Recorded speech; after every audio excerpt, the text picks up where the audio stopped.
Welcome back, everyone. It's good to have you here. So I've decided to start making a random video every week when I'm not out backpacking and taking photos, where I'll just answer questions that you guys have on YouTube. I'll just riff on different random stuff. And I really never know what the video is going to be about. I'm just going to get a few questions and then I'll just turn on the video camera and let it rip and upload it and we'll go from there. But if you guys would like to get a notification from me, being a quick email, when these videos come out or when any of my videos come out, you can just click the link below this video and you can unsubscribe anytime you want to. But I only send out really good stuff. Some of the stuff I only send out to my email list, and then some of the stuff I send out to everybody, no matter what. So it's a good way to always know the stuff I'm sending out. But I was just going to go through a few of the different questions from YouTube that I've gotten over the last few videos that I've posted. So the number one question that I've been getting a lot is, where was I for the past 2 years? So I stopped posting videos on YouTube about 2 years ago, and for a few different reasons I did that. Number one, I really wanted to just put all my time and effort into my photography and into backpacking, and it was really hard to constantly plan YouTube videos. I enjoyed doing it, but I didn't feel like I could put all of my effort into improving my skills. And when I feel like I'm not constantly improving my skills, I feel like I can't teach you guys as well. So that was the number one thing I did. I did a whole lot of backpacking and landscape photography. I did more hiking and I got into more mountain ranges than I ever have in my life. So that was really fun. The other thing that I was up to was building my own membership/video/school and learning platform.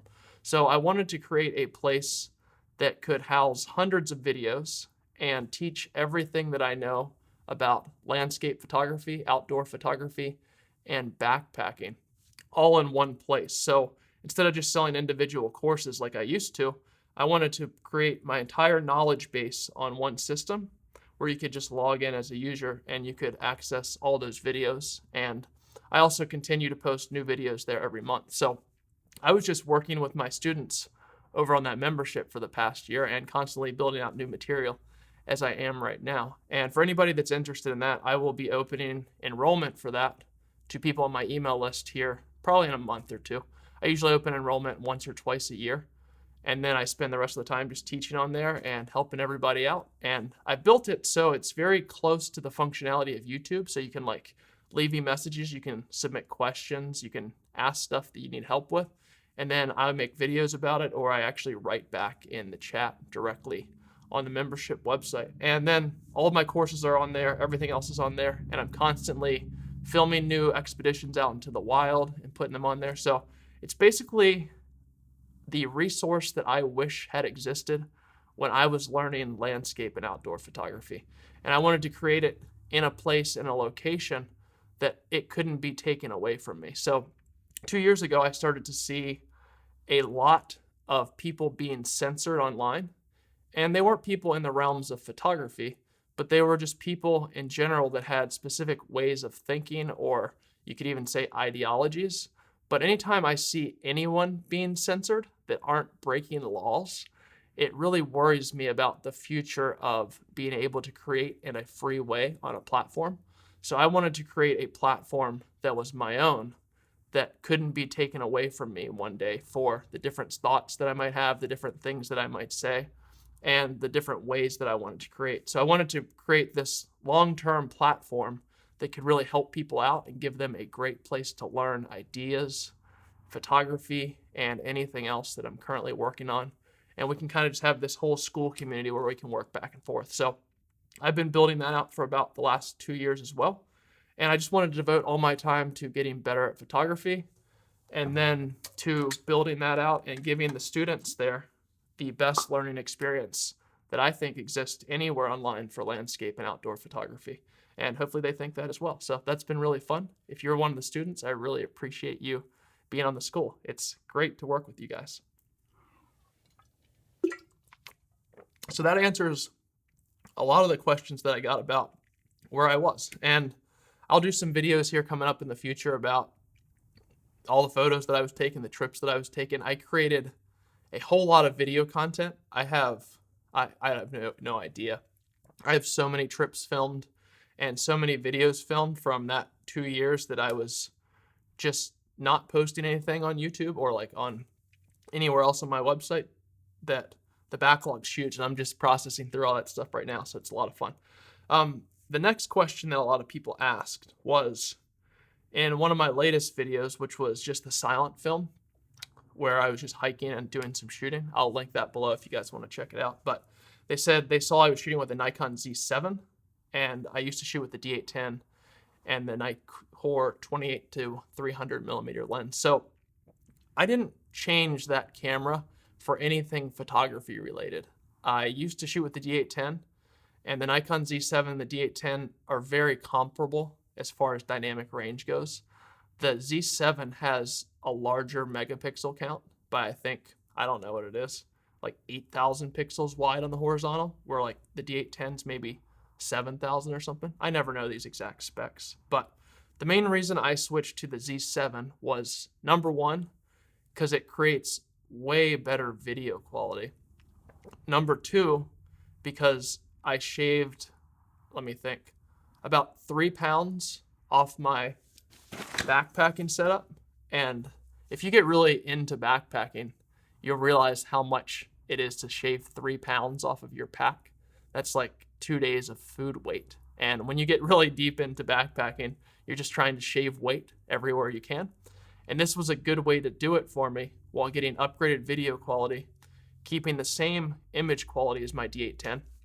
And I was able to get 2 new lenses as well. So I got I think it's a 14 to 30 f4, which is the wide angle for the Z7. And I actually find it to be a higher quality lens than the 14 to 24 f/2.8. And at first I was like, well, I don't have f2.8 shooting capability for Milky Way anymore. But the Z7 handles high ISO so well that I just shoot at 1 stop up in ISO instead of f/2.8. And I don't really notice the difference. So I was going to test that out before I said, well, I'll get just a 2.8 prime lens for night sky stuff. But that 14 to 30, I think that's what it is, 14 to 30 f4. I'll put the name on the bottom of the video in case I'm wrong. I never know exactly what my gear is because I don't think it matters that much. But the other lens that I got was, I think it's the 70 to 200, where I used to shoot with the 28 to 300 millimeter on my Nikon D810. And here was my methodology or my thought process for this.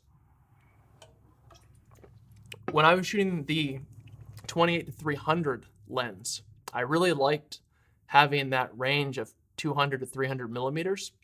But with the Nikon Z7, the megapixel count was way larger than on my D810. So I can just shoot with that 70 to 200 now. And then I'll just crop into 300 millimeters, and it'll essentially be the same resolution as the image size on the D810. So that allows me to save a lot of weight. And the 28 to 300 Nikkor lens, if anybody knows about that lens, that's the lens that I was shooting with the D810.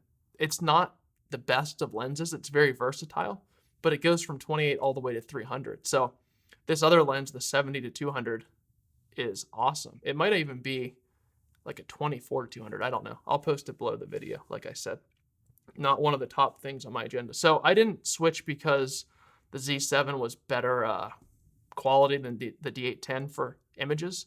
I switched because I could now have 2 video cameras in the field. I shoot with a GoPro in the field, and then I've been using this Z7 to shoot some footage in the field just to make like nature/documentary/hiking films, because I wanted that 4K and that really high dynamic range and low light capability. So that doubles as my image camera and my video camera, and it helped me to cut down a lot of weight. Let's see what else we have here. All right, Yuri, Yuriy Garnaev, he asked about using a GoPro to film, and it says, I like the GoPro because I can keep it in my belt pocket and the tiny GoPro stick. And I think you and Iron both use this for filming and talking scenes, but I haven't found a way to secure it and put it on my actual tripod without switching out the stick for the tripod plate. Yeah, I know that's kind of a pain. So what I do, Yuri, I hope I'm pronouncing your name right. So what I do with my little GoPro stick, I should have brought it out here with me, but it's essentially like a little selfie stick, and then you have your GoPro on top of it. I just take like a little Velcro strap. Have you guys ever seen straps that let's see if I have one. Yeah, this is an example, but this is not big enough. This is just a little Rode mic strap, but essentially a Velcro strap like this. And I just get a bigger one that's much thicker and that's rubber, so it doesn't slip. And I'll just take this and I'll just strap it around my tripod with the GoPro on there. If you just strap it really tight to the front of your tripod, to one of the legs, then you're not technically mounting it on there, but it does the exact same thing. And then sometimes I'll take that same strap, and if you want to film a scene in the forest or something, there's a small tree. If you get the strap long enough, I carry one that's like this. You can also strap your GoPro around a small tree or anything else, and that allows you to adjust the height very easily. So you can get pretty creative if you just have that strap, and then you just strap it onto your GoPro. But I found that to work pretty well. And for the size of the GoPro, I just absolutely love it because I just don't have a way. I mean, I could carry two camera bodies, that is.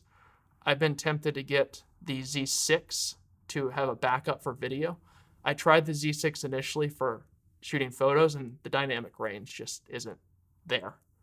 So I went with the Z7, but I might eventually get the Z6 for when I'm not backpacking to help like film tutorials and stuff for the school website. But the GoPro is just awesome. Even shooting 4K on the GoPro, then you can crop down if you need to move in on a scene when you're working in 1080. So shooting in 4K and then cropping down for the 1080 can be a huge help for the GoPro. But that's a good question, Yuri. Hopefully that helps you to answer your question. You can just get these little things anywhere you want on the internet. Just get a Velcro strap. Branzel Adams says, hey Dave, can you really quick talk about those rad blue waterproof gloves you had out while shooting? What are those and how functionality practical they are? All right, I'll get them out here. Let's see where I got them. 1 second.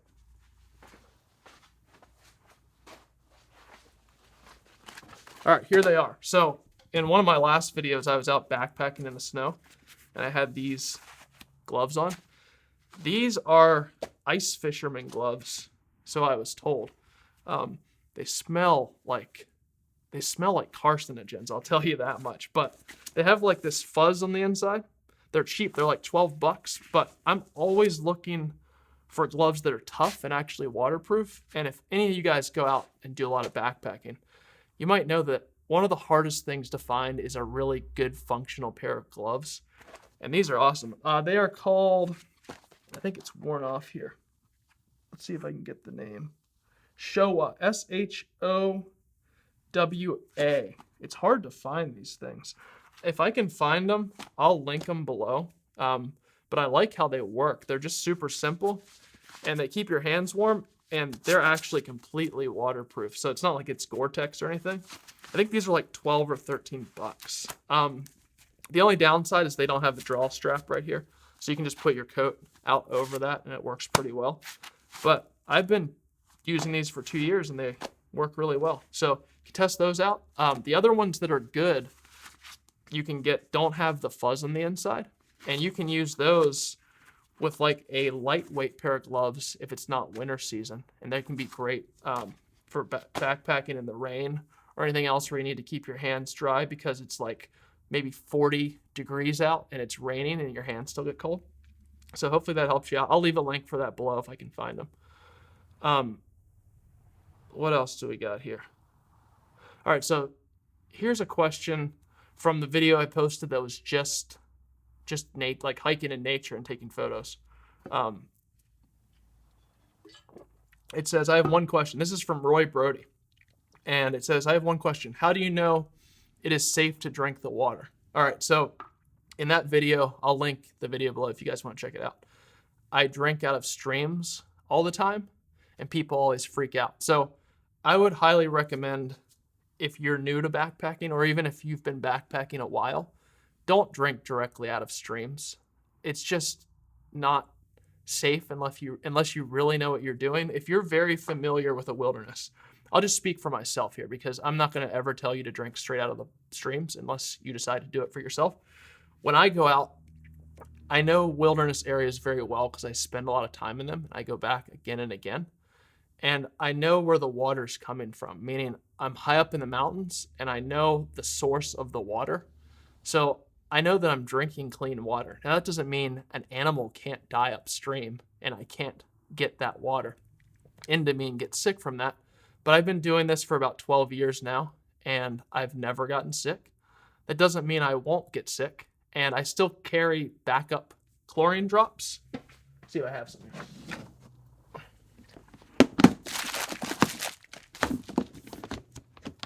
I carry these. These are Aqua Mirror drops. It's like a 2-part water solution. It's real light, so you don't have to carry a Sawyer squeeze pump, which is probably like a half a pound. And I don't really like to use these much because I don't want to drink chlorine, but they're really lightweight to have as a backup if you don't trust the water source.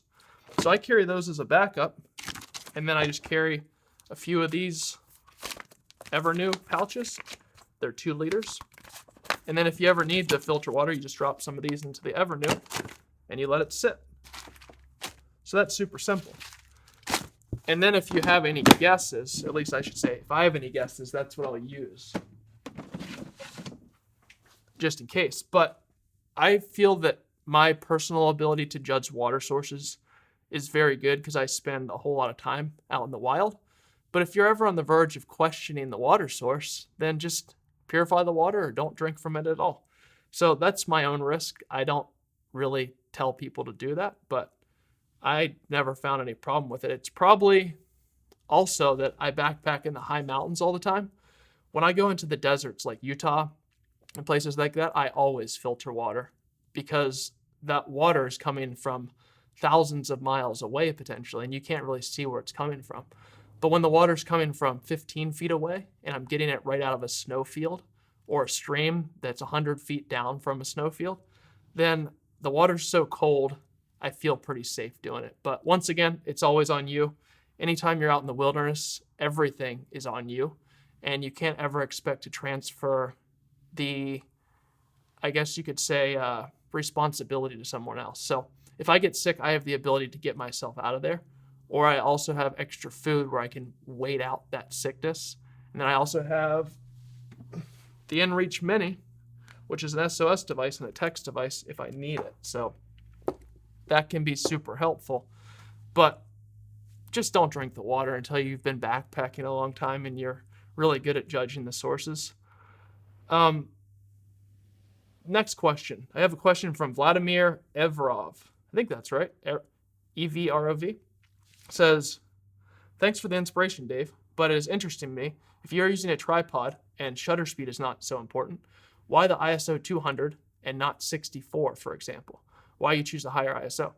That's a great question, because it doesn't really matter that much. That's why I shoot the higher ISO. So if you're out shooting and you have a camera that has a high dynamic range and handles high ISO very well, and it's windy at all in the area, as it usually is in the mountains, then even though the shutter speed doesn't matter, by shooting ISO 200 instead of base ISO or 64, you get a stop in a third faster shutter speed. And getting that little bit faster shutter speed can allow the image to take a lot quicker, obviously, and then you don't see any shake from the wind hitting your tripod. So there's zero noticeable difference to my eyes shooting at ISO 64 versus 200 for the Z7 or the D810. Now, if you pixel peep and you find a really dark area that's pushing the dynamic range, you might see a small difference. But if I'm already at ISO 200, I just don't care. It's just not something that's really going to affect the image. So theoretically, yeah, it's better to shoot at 64.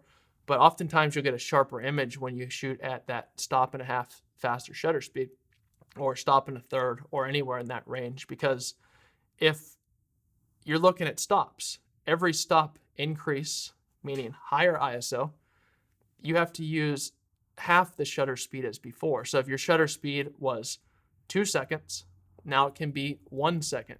So you're halving the amount of time, which is a big deal if it's windy out and stuff's moving around. So that's the reason.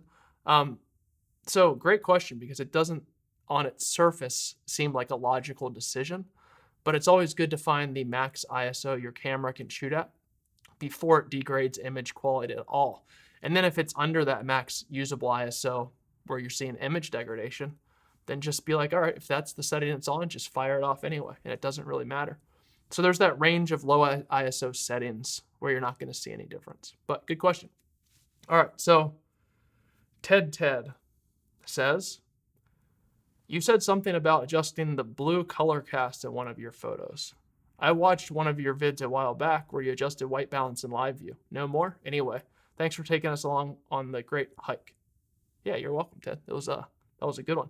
So what he's referring to is I was showing some images on a video back on my computer, and one of them had a blue color cast to it. So usually, actually always in the field, I look at the back of my live view and I adjust the Kelvin mode to be neutral, meaning what I see on the back of the live view matches what I'm shooting. I don't want to add any color cast to it because I want to see a neutral view on the back of the screen that matches exactly what I see in the scene with my eyes, because that allows you to have the most accurate histogram. If you tint your histogram, or I should say you tint your color balance blue or yellow in the field, it actually adjusts your histogram slightly as well, because yellow is a bit brighter, so it increases the brightness of your histogram. So you don't get a really good reading off your histogram unless you're neutral in the field. But for that specific shot, I was shooting at blue hour, and I was already at a really warm Kelvin value, and I couldn't actually go any warmer. So in your camera, you can get it, I think it's like 10,000 Kelvin is the warmest, but on your computer, you can go way more blue or way more yellow. So the only reason that I had a color cast because I had maxed out my camera's ability to negate that color cast in the field because the landscape was so blue. So I did the best I could in the field, and then back home, I adjusted it even more when I edited that shot. But good question. Let's see. This one is from Life Events Legal Plan. You a lawyer? Better watch out, man. All right. It says the video quality is stunning. This is regarding to the backpacking / silent film or nature film that I made. It has a Technicolor but much crisper, cleaner look. Do you plan on making a video about your LUTs and color grading? LUT, I think a LUT is like a preset that you can make for video editing. I'm not an expert video editor. And color grading is just when you add color cast to different scenes to offset maybe an unnatural color cast. I have a few LUTs, I think, that I created. And all they do is add slight contrast, slight brightness, and then they add a touch of saturation and a touch of sharpness. And I just apply that to every one of my clips. I just try to shoot the video clips from that Z7 as neutral as possible out in the field, meaning the back of my camera screen looks like what I'm shooting. And then I always try to shoot really good color and light, meaning I pick scenes that have nice color and nice lighting on them. And then when I get home, I just add that slight contrast. So the LUT or preset I use a video editor, which is, what do I use? Final Cut? Yeah, Final Cut Pro, which is just a decent video editor. I don't know, I'm not a video expert, but when then Final Cut Pro, I just pull up the whites a little bit, and then I drop the blacks a little bit, and then I pull up the midtones a little bit, add slight saturation, and then slight sharpening, and then I apply that to every one of the clips.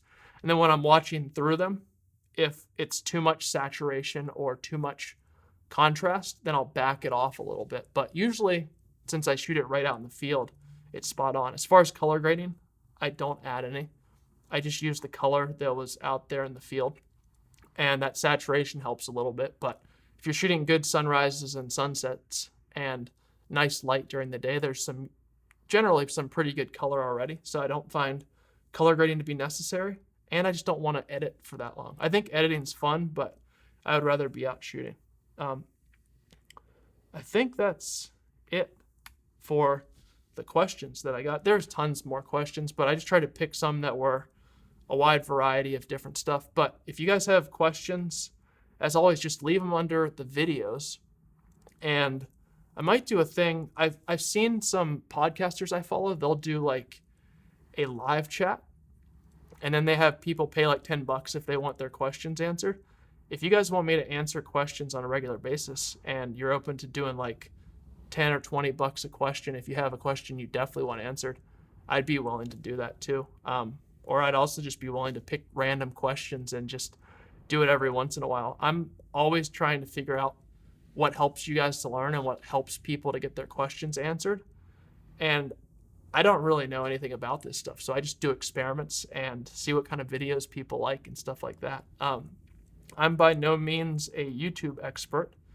I don't know anything about growing a YouTube audience. I'm pretty good at backpacking and landscape photography. I'm always trying to get better. But any YouTube video I make, I just am interested in the thing, and I wish the video existed when I was learning. So I'm like, I'll create a video that would have helped me out 5 or 8 years ago and then go from there. So I don't really have like a optimization plan for YouTube or like a thing that I'm trying to do with it. I just like creating videos and talking to you guys. So if you have any questions or if you want to let me know anything, just drop it under the video. I'd be happy to answer it in one of these next videos. So thanks for watching, guys. I appreciate it. And I'm going to be posting another video this Wednesday. And as far as my email list goes, that's where I just send out everybody a short email when I post new videos. And then you can also get a short email when I send out stuff that only goes to my email list, which people generally like. And I've also been writing blog posts on creativity and the business of photography and all different things that I'm currently interested in over on a new blog I created, which is davemorrow.blog. And I always send those out to my email list as well. But I will leave that link below if you want to sign up for my email list. And I always just send out things that I think would be helpful or that I'm interested in. And you can always unsubscribe. I'm not like spamming you guys with a bunch of crazy stuff. I only send out emails when I think it's stuff that you would like to get. So hopefully you guys enjoy that stuff. I will leave links for anything that I talked about under this video. And let me know if you want me to do these random videos every once in a while. So thanks for watching, guys. Later.